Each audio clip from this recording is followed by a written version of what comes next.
contract? Because what someone just says, yeah, we'll keep you on retainer, and then like a month later, like 2 months out, they see you.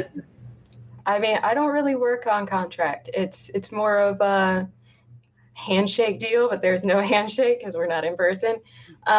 So it's just kind of a verbal thing. They can walk it anytime they want to. If they're not happy with what I do, then they're more than happy to find somebody else. And there's no hard feelings.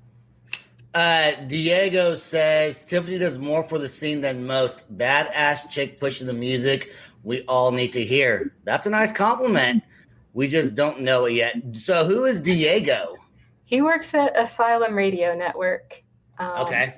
If you're familiar or not. But I think I've heard of that. He's kind of one that's been there since the beginning, that kind of helped me start pushing some bands to press, and just kind of doing a few reviews for me and sharing a lot of Attic Echo stuff and doing shout outs on their live shows and things like that. So I appreciate Diego. Yeah, it's awesome. You know what? I don't understand it coming from a business mindset, right? Like I have the podcast, but in my non-musical world, I'm a business kind of person. Like I'm an entrepreneur. I don't understand it. And and Tiffany, you're obviously friends with Sam. You work with Sam a lot, Diamond Noise, who's the producer of the show, and manages a lot of bands that you do press kits for. I don't understand not having a contract. Because you can shake anyone's hand all day, but if you don't have the contract, they're just like, all right, we'll see you later. Don't you feel like you could, don't you feel like if you had that contract, it would solidify your monthly income? The PR people we've worked with, we've never signed a contract. Really? No. I would totally do contracts with them. So then you could just walk away also and not think anything of it. Yeah, if I'm not happy with a band, if they're not following through with some things that they should be doing, if they're not giving me content on a regular basis and just communicating with me, because that's part of my thing is communication. I want to have regular communication with the band. If they're not being involved, then I can let them know, like, hey, this isn't working out. I appreciate what you're doing and I love your music, but I gotta let you go because it's just not working out, and you're just paying me $50 a month because that's my current retainer until I, work with a new band. Then I'm upping it. Right. My current bands pay $50, but my new prices are $100.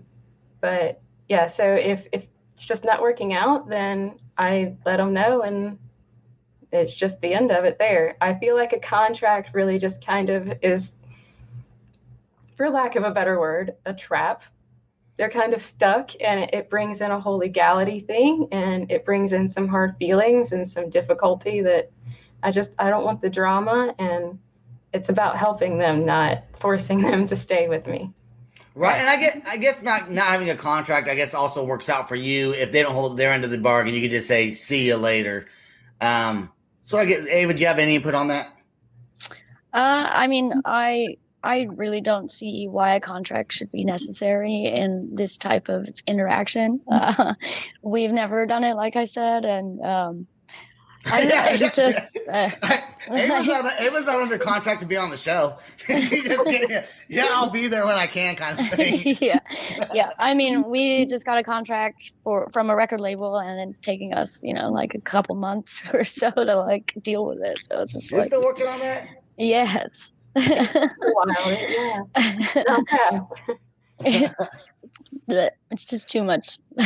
Too much. It is a lot of legal stuff that can get in the way of just, like Tiffany, like you said, just helping out a band and being there for them. And it's kind of more of a friendly relationship at this point. I would assume as you grow, though, that might change if you wind up making a huge career out of it down the line. It could, maybe it won't. I don't know. But I guess when that point comes, I guess you'll find out. Do you work with a lot of, because I know you, like I said, I know you work with Sam and Diamond Noise. Do you work with other managers, band managers, touring, booking agents, besides just Sam? Like, do they reach out to you, and is that kind of like a network you want to get into? So I've had a couple managers reach out to me and kind of pitch their band. But so far, none of them have really panned out. Like Starless is a band that I work with. They're currently not managed. They don't have a booking agent. So I'm kind of just helping them along without those things. And that's perfectly okay too. I'm perfectly okay stepping in with a band that really has no idea what they're doing. No offense, Starless. Yeah, Don't know anything. But just somebody kind of in the local scene that really hasn't had their feet in the water to the industry, and just kind of helping them out, and just helping them along and figuring everything out too.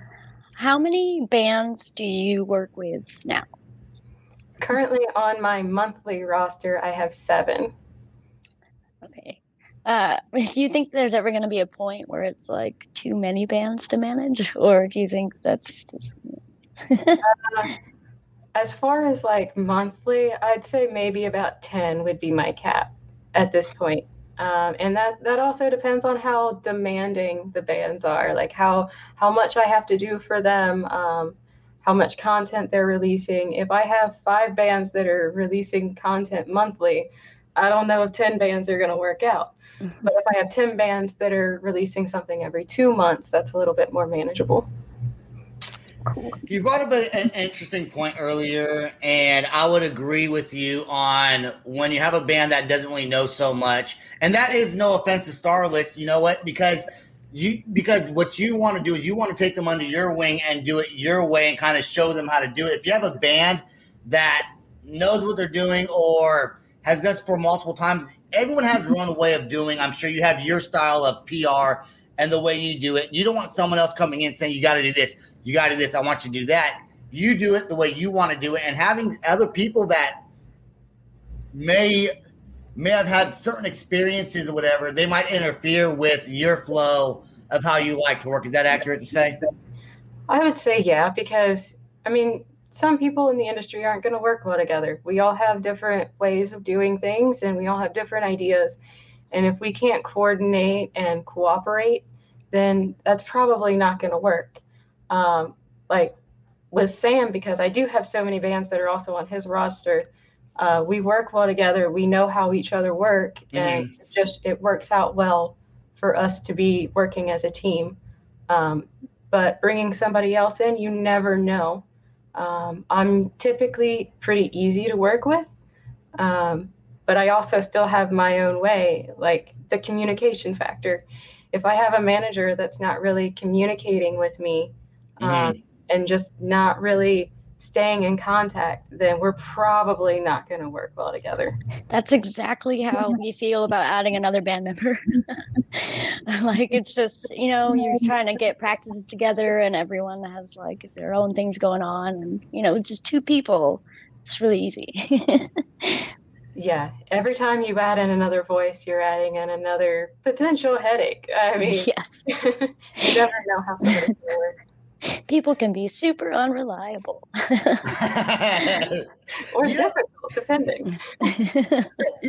That's why even like Sam's on every now and again as a host. He's obviously busy right now touring with Transient and doing that. Ava's on 1 to 2 days a week. But if, like, let's say if Ava and Sam are not there, I can still do the show. Like, it's fine. I got this. It's my show. I can do whatever I want with it, But it is easier when, or I wouldn't say it's easier. It's more fun sometimes interacting, especially with people like Sam and I have great chemistry. Ava says some funny shit sometimes. I like completely.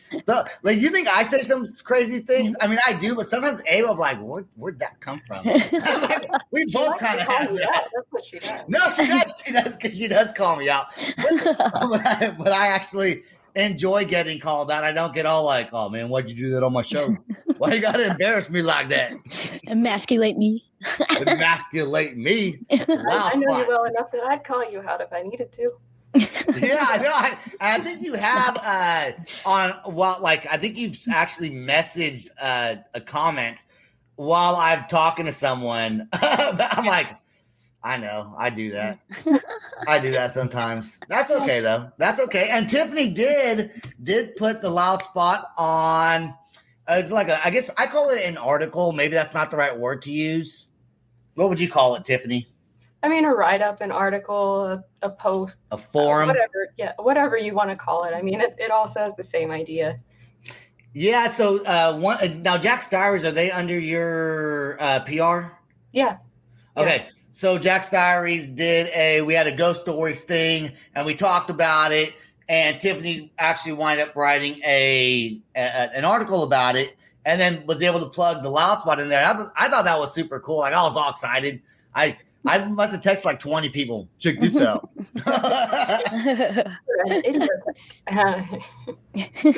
Tiffany, is there anything you want to say before we get off the show? And then we'll leave the floor to Ava to ask any final questions about Attic Echo at all that maybe we didn't cover.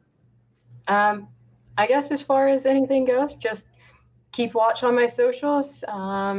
Check out my website, atticecho.com, and just make sure you're keeping up with the bands that I work with. And if there's any bands that are interested in working with me, you can always reach out. I'm approachable. I'm willing to talk. Let you know anything. If you have any questions, I'm willing to answer them. You don't have to know what PR is. I'll describe it. I'll let you know. We can start at scratch, and I'll let you know what I need and just go from there. PR stands for Puerto Ricans. Okay, I'm just kidding. Sorry, I had to throw it out there. My bad. Hey, you got anything? What would you say the most challenging part of PR is? Not hearing back from people. Yeah, I bet. Yeah. When I'm trying to premiere something at Loudwire or Knotfest or Metal Injection or just anywhere and not hearing back from them, and then hearing back from them at the last minute, that's kind of a struggle. But I mean, I get it. I've worked on the press side. I understand that you can't always answer everything, and that's fine. But as far as anything else goes, I think just building the relationships, that's probably difficult, but it's the most worthy thing you can do.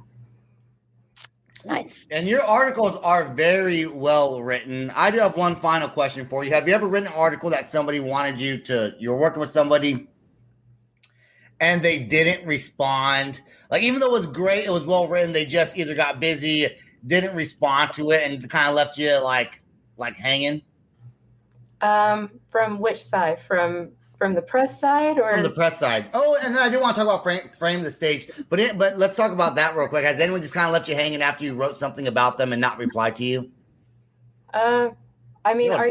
are you meaning like a press release, or are you meaning like posting something up on, say, Frame the Stage and them not responding to it? Okay, that. Yeah, we'll go with that. Yeah, I mean, I'll post something on Frame the Stage and it goes nowhere. It just happens. They either don't see it, or their PR person may not have told them that they were placed there. Right. It happens. It is what it is. If anything gets written about you and Tiffany, please share it, because I was ecstatic about it. Like, I thought it was super cool, and bands should share it. I think they should. And you're such a fantastic writer, and what you put, and you really are positive when you're speaking about the bands. The articles that I've read that you have written, anyways. And then I do want to talk about Frame the Stage, which you do work with Frame the Stage, right? Yeah, I'm lead contributor, even though I've kind of slacked off a little bit lately. But I will get back to it, I swear. But yeah, I do work with them. Back before COVID, I covered Bunbury in Cincinnati for them. I'm not the owner, even though people tend to think that I am. I run most of Frame the Stage. Well, cool. All right. If you are in a band and you are looking for somebody to do some write-ups on you, do some PR, hit up Tiffany. And if it works out, then that's fantastic.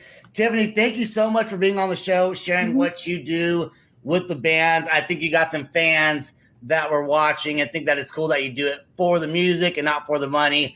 And hey, that's what Ava and we're doing it. Trust me, we don't make a penny off this. Yeah. Like maybe a penny. Maybe a penny. Well, I don't make anything with Frame the Stage, so I get it. Yeah. But we do it for the love of music, and I just like talking to people, and so Ava was talking shit. Yeah, I like talking shit.